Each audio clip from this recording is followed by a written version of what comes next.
iyọ̀ iyọ̀ àti iyọ̀. Iyọ̀ ayé ní Bíbélì pé àwọn ọmọlẹ́yìn Kristi àwọn lè gbàgbọ́. Iyọ̀ ayé ni iyọ̀ ayé. Ọlọ́run á jẹ́ ajóríkì nìkalẹ́ o. Kò jẹ́ pé iyọ̀ ni àjẹkù ayé yìí kàyà. Àti pé nípasẹ̀ ra ayé adé bàjẹ́ o. Ayé èdè adé ògo. Ní Mátíù orí 9 ẹsẹ̀ 13 Bíbélì pé ìhà gangan ìhà kò ti di àtúnbí ká ti tọ́ ò nínú iṣẹ́ ọ̀rà padà. Ìhà ni iyọ̀ ayé. Kọ́ bá ṣe bẹ̀ àbúwọ̀ ẹ̀kan mọ́ sísè kọ́kàn ṣe lọ ra ẹ̀jẹ̀ gan wàá mọ̀ wí iyọ̀ ọgbàjú ọgbàjà nínú ilé ọ̀dáná. Kò ní mú yín dùn kò mú yín yùn. Kò jẹ́ pé ọbẹ̀ kọ́bẹ̀ kọ̀ ní wọ́n bá sè kọ́ bá mọ̀ léyọ̀. Èrè ni jíjẹ lọ lẹ́rùn.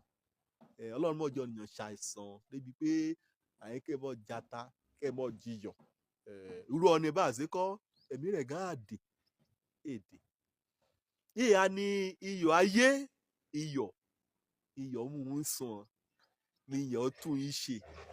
Iyọ̀ má dùn sùn. Iyọ̀ sọ ohun burúkú kò sọ ìdá ohun àyèyè. Iyọ̀ yàtọ̀ sí yìí sí kọ́ ó wúlò fún òpamọ́ àti ìdáàbòbò. Níbi ọ́fíìsì kan lọ́run gbé ọ sí ní kó bá jẹ́ pé iyọ̀ lọ wàá dáàbò bo àgbékalẹ̀ ilé iṣẹ́ ni. Ṣùgbọ́n ká lè di àpò mọ́ ẹ̀hàn ní burúkú láti ṣe òṣìṣẹ́ òbí, láti ké o orílẹ̀-èdè, láti ké o òpínlẹ̀, láti run ìjọba òbílẹ̀ nì, láti run dé gbòǹgbò rẹ̀. Torí pé ilé àǹfààní láti alúdi ìwé àti kálámù ọ̀rin èyí ọ̀mú kọ̀ọ̀kùn kan bá rèé. Iyọ̀ ayé ilé ẹ̀kan rí ọ níbẹ̀ kan wí Ọlọ́run mo ṣeun o. Mo gbérú ọ ní bá a sì bí iṣẹ́ gẹ́gẹ́ bí ọ̀gá ilé ìwé ni, gẹ́gẹ́ bí akọ̀wé ilé ìwé ni. Àbí ipò púpọ̀ Ọlọ́run bá gbé ọ sí kò jẹ́ pé Ọlọ́run ìrètí pé kó tan òmọ́lẹ̀ asíbẹ̀ ni. Kó a ṣàtúnṣe kété kò jẹ́ pé bá a ti ṣe tẹ́lẹ̀ bá a ti ṣe lébẹ̀. Ògbà kò rí dé bá ọyẹ kan mọ̀ wé èyí kò dé o. Wé iyọ̀ ni. Ṣé iyọ̀ ayé lọ yà? Àbí òbu àwùjọra? Iyọ̀ ayé ó ní Jésù pé ìhà ọmọlẹ́yìn rẹ̀. Ayé fúnra rẹ̀ sí kọ́ ó ti dé bàjẹ́. Ayé fúnra rẹ̀ sí kọ́ ó ti kẹ̀ lọ́ọ́lọ́ba. Ayé fúnra rẹ̀ sí kọ́ ó kún fún ìwà ìkà, ìwà bí, ìwà jẹgúdújẹrá. Ayé fúnra rẹ̀ sí kọ́ ó ba ènìyàn jẹ́ ó dẹ̀ máa yọ ni omi ṣòfò. Ayé fúnra rẹ̀ sí kọ́ ayé korò ó burú ó korò lẹ́run bí ugbó. Ayé sí kọ́ ayé bu ní jẹ. Ayé bu ní jẹ. Ká ayé ọ ṣàdàlú ó lè léwu kó rágan kègbénú rẹ̀. Ṣùgbọ́n láti tún ayé ṣe Ọlọ́run retí pé kí ayọ̀ ayé kẹ̀lébẹ̀ ẹran ọmọlẹ́yìn Jésù ìran lè gbàgbọ́ ìran kan ti ra padà. Ìran kan lọ́ọ́ ti sọ dọ̀tun. Ìran kan gbé ìgbé ayé ìjọba náà ìjọba tọ̀run. Ọlọ́run retí pé kàn jẹ́ orísun àtúnṣe àti ìràpadà àyíkáran àti kété ọ̀nìyàn kan bá lébẹ̀. Kàn ṣe nǹkan jẹ́ pé a tún àyíkáran ṣe àwùjọran ẹgbẹ́kẹ́gbẹ́ kan bá bára ran kàn yọ tán ìmọ́lẹ̀ síbẹ̀.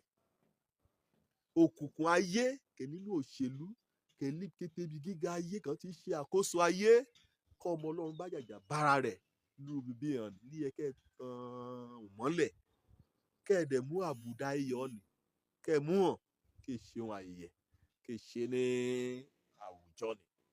Jésù fúnra rẹ̀ òun ni yóò wo ayé sàn, ayé ṣòjòjò, ayé ṣàrìsàn, ọbẹ̀ ayé ẹ̀ẹ́dẹ̀ yùn mọ́ àfikàn bá míyọ̀ ayé sí.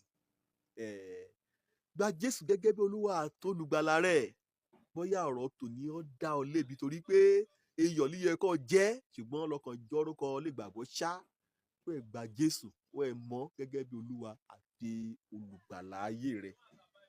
Gba Jésù kí ìwọ náà yóò dé iyọ̀ alátúnṣe nínú ẹbí ni, nínú ilé ni, nínú láwùjọ, láàárín ọmọ rẹ àtọ̀yà rẹ gan, àtọkọ rẹ, kété òkè nínú ẹbí ni ti dàrú kó ti bàjẹ́ pátákó. Ṣùgbọ́n kó bá gba Jésù, wàá dé iyọ̀ nípasẹ̀ rẹ. Ọmọ kọ̀ọ̀kan àmìyọ̀ sínú ayéran, àmìyọ̀ sínú ayéran, ayéran abẹ̀ sí sùn kété ìdínkẹ̀ lébẹ̀ ajá kú sọnù. Bẹ́ẹ̀ náà ni wàá kóran ọkọ rẹ, wàá kóran ọ̀yà rẹ. Òmọ́lẹ̀ ajá kún tàn sínú ẹbí ni, iyọ̀ ajá kún bẹ̀rẹ̀ sí dìde ẹbí rìn nínú àdúgbò ni.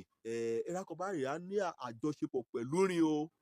A mọ̀ pé àyípadà rere ti dé. Òjó lórúkọ mi, ọmọ àbálábí tán, ọ̀nì kà á gbàlà, iyọ̀ ayé, kàríbi dé sílé ìjọba Ọlọ́run. Ire o.